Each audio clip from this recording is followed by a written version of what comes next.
any general thoughts on tariffs and how they actually are impacting us? Let's think about it in the most abstract way. A tariff is a tax, right? Okay. And taxes create distortions, right? I mean, when economists talk about free markets and perfect markets, there's no taxes in those worlds, right? It's a completely, private sector. There is no government to finance.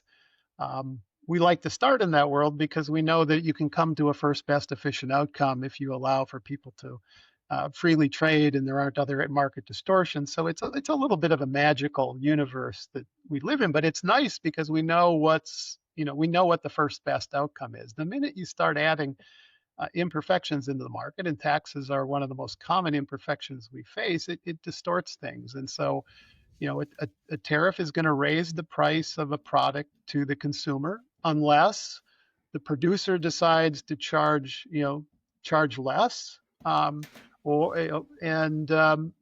History suggests that that may happen temporarily, if at best, but as you said, eventually, because that producer needs to make a reasonable rate of return on their activity, they got to charge the same price that they did before the tariff went into effect. And so then you add the tariff on that, and who's going to pay that? It's ultimately the consumer who pays it.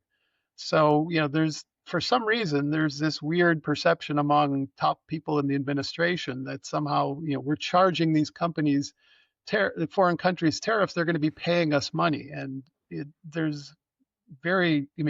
receiving money from the tariffs, but it's coming from tariffs that are collected by the importers, who are then turning around for the most part and passing that directly on to the U.S. consumers. Now, again, in the case of, say, Walmart, who buys something from abroad, they buy it, they pick it up at the dock, they have to pay the price plus the tariff. The question is, what price do they change the price they sell that to me at in their store?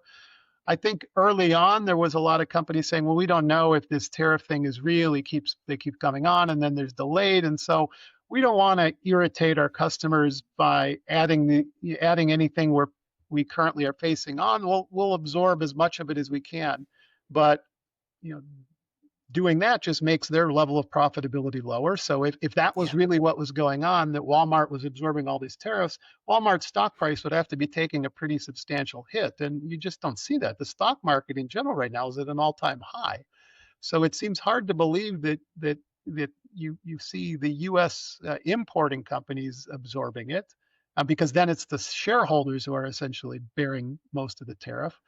Most academic research, and I'll say this generally, if there's one thing that if you had 100 economists in a room, 95+% would agree that tariffs are distortionary and they create changes in what people do. You consume less of things because they're more expensive, and that you're essentially taxing those consumers. And I find it funny, an administration that was so focused on the big beautiful bill and keeping taxes low so the economy would grow, aren't at all concerned about the taxes they're collecting from American consumers through tariffs. In fact, they're touting about how much money they're raising, and I'm like, well, that's just another tax.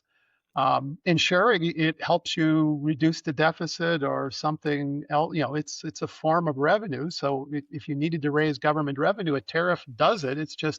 It's going to do it by making certain things, and especially, when you tariff everything, it makes, especially for those people who have to spend more of their income to buy the necessities to survive, that's a very regressive form of taxation. So, most economists would agree tariffs are always a second best policy.